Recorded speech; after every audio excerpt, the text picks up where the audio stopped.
थे वो सब उसके पीछे भागने लगते थे।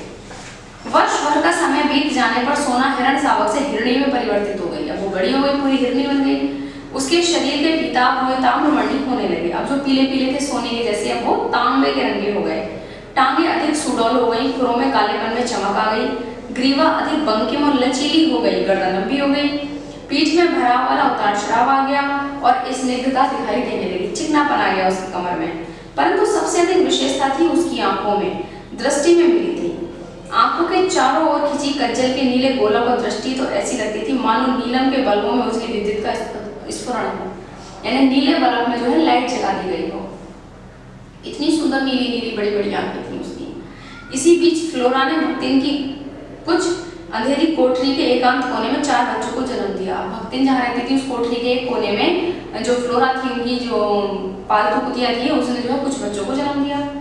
और वे खेल के साथियों को भूलकर अपनी नवीन सृष्टि के संचरण में व्यस्त हो गई। अब वो क्या करती थी, वो ना तो सोना के साथ खेलती थी, ना अन्य किसी के साथ खेलती थी, अब वो अपने बच्चों के साथ लगी रहती थी। एक दो दिन सोना अपनी सखी को खोजती रही। अब सोना ने एक दो दिन फ्लोरा को ढूंढा, फिर उसको इतने लघु जीवों से घिरा देखकर उसकी स्वाभाविक चकित दृष्टि गंभीर विस्मय से भर गई। उसे लगा अरे ये कौन है छोटे छोटे, समझ नहीं आया। एक दिन देखा फ्लोरा कहीं बाहर घूमने गई है और सोना भक्तिन की कोठी में निश्चित लेटी हुई है। पिल्ले आंखें बंद करे रहने के कारण ची ची ची करते हुए सोना के उधर में दूध खोज रहे हैं। अब पिल्ले क्या सोच रहे थे, सोना को अपनी मां सोच रहे थे, आंखें बंद थी और वो इधर से उधर उसके पेट पर घूम रहे हैं दूध पीने के लालच में। तब से सोना ने नित्य के कार्यक्रम में पिल्लों के बीच में लेट जाना भी सम्मिलित हो गया। अब सोना कुछ देर के लिए रोज जाती थी और पिल्लों के बीच में लेट जाती थी। उसे लगता था ये पिल्ले मेरे साथ खेल रहे हैं। आश्चर्य की बात थी कि फ्लोरा हेमंत, बसंत या गोधूली को अपने बच्चों के पास फटकने भी नहीं देती थी।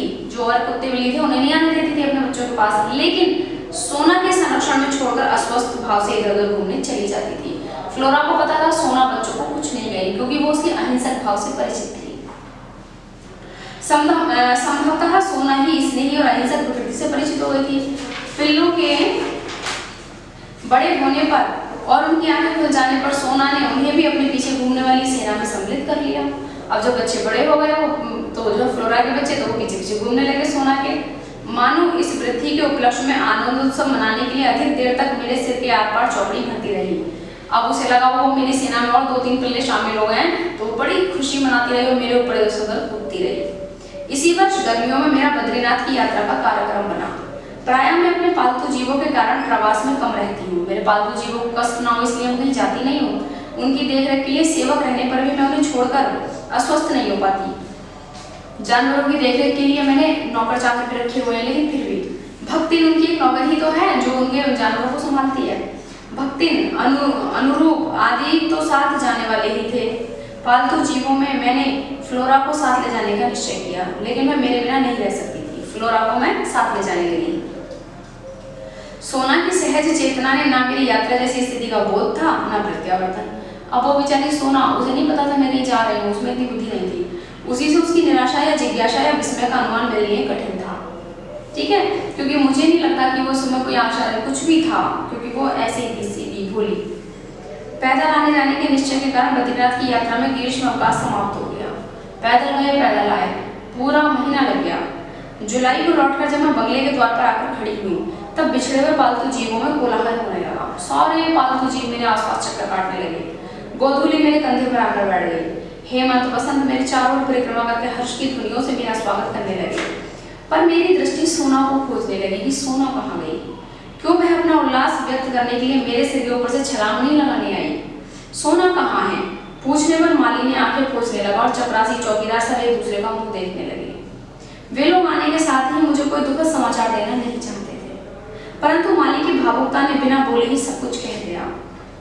ज्ञात हुआ कि छात्रावास के सन्नाटे और फ्लोरा के साथ मेरे अभाव के कारण सोना इतनी अस्थिर हो गई थी कि इधर उधर खोजती सी प्राय कंपाउंड के बाहर निकल जाती थी।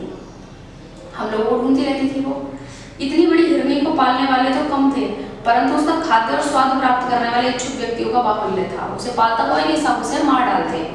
इसी आशंका से माली ने उसे मैदान में लंबी रस्सी से बांधना प्रारंभ कर दिया कि बांध तो ये बाहर नहीं निकली। एक दिन न जाने किस स्तब्धता की स्थिति में बंधन की सीमा भूलकर उसने बहुत ऊंचाई में छलांग लगाई। उछली रस्सी के कारण मुख केवल धरती पर आ गिरी। रस्सी के कारण वो अपना बैलेंस नहीं बना पाई और धरती में गिरी धरती पे। वही उसकी अंतिम सांस थी और अंतिम उछाल थी, वो खत्म हो गई। अब सुनहरे रेशम की गठरी से शरीर को गंगा में प्रवाहित कराए, यानी कि उसको गंगा में बहा दिया। और इस प्रकार किसी निर्जन वन में जन्मी और जन संकुलता में पली सोना कहकर कथा का अंत हुआ। अब उसकी कथा का अंत हो गया। सब सुनकर मैंने निश्चय किया कि अब हिरनी कभी नहीं पालूंगी। फिर संयोग से हिरण पालना पड़ रहा है, क्योंकि मेरे जान पहचान वाले आज मुझे एक हिरण का बच्चा फिर से मिल गए हैं। 1 साल का बच्चा है वो, क्योंकि उनके यहाँ उसे रखने की जगह नहीं है, फिर वो जाएगा कहाँ? मुझे तो पालना ही पड़ेगा। ठीक है, तो इस प्रकार से बच्चों बड़ी ही अच्छी रेखा चित्र है, बहुत ही सुंदर कथा है जो हमने अभी सुनी है। जानवरों के प्रति संवेदना, प्रेम उनके हृदय में भी होता है, इंसान के प्रति, ये बात हमें ये सब पढ़ के पता चल सकता है। ठीक है, चलिए तो अब हम देखते हैं महादेवी वर्मा की जीवनी। देखिए,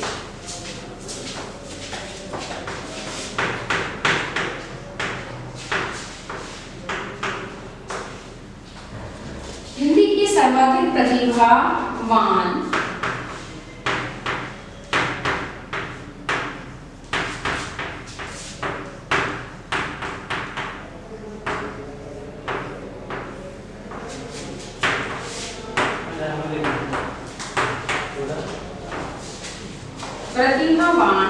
रचनाकारों में से एक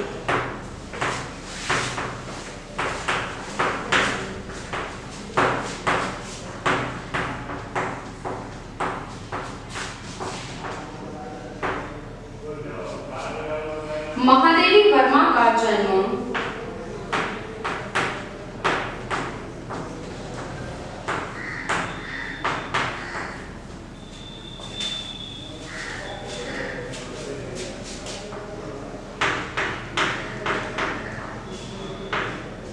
महादेवी वर्मा का जन्म सन 1907 ईस्वी को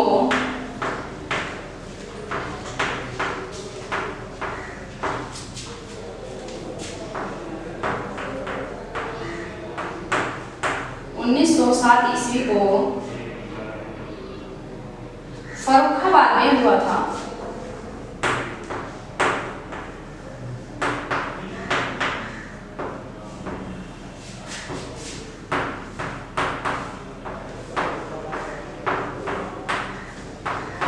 कहाँ हुआ था? फर्रुखाबाद में हुआ था। इन्होंने गद्य और पद्य दोनों में सुंदर रचनाएं की हैं। इन्होंने गद्य एवं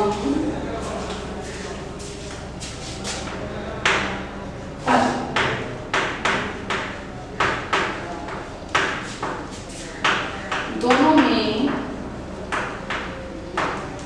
सुंदर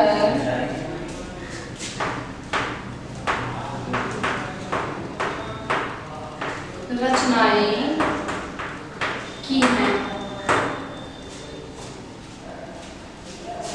स्मृति की रेखाएं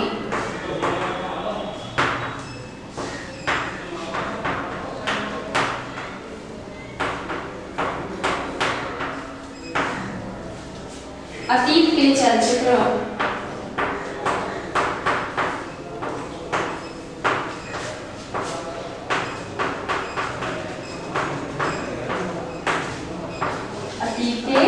चलचित्र पथ के साथी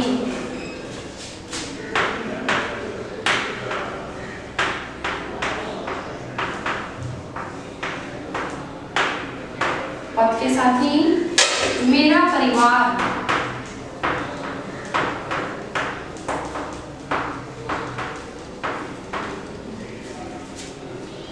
आदि इनकी प्रसिद्ध गद्य रचनाएं हैं।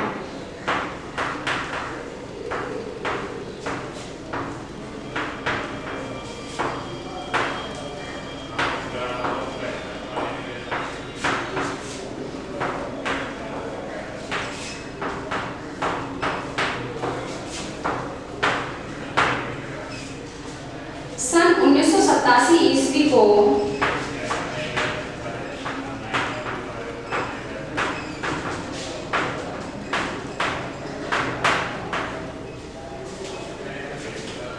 प्रयाग में इनका निधन हो गया।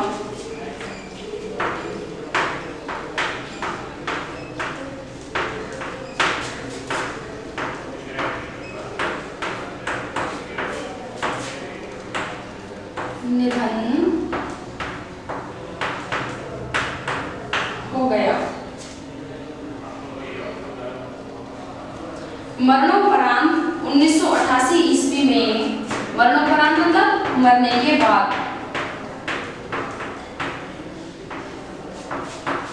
1988 ईस्वी में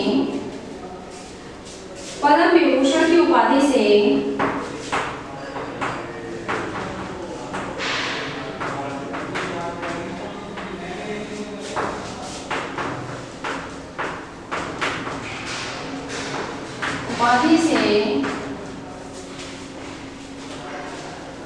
सम्मानित किया गया।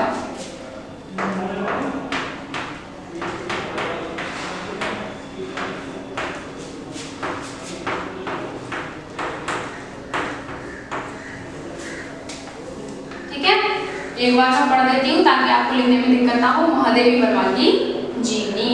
हिंदी की सर्वाधिक प्रतिभावान रचनाकारों में से एक महादेवी वर्मा का जन्म सन 1907 ईस्वी को फर्रुखाबाद में हुआ था।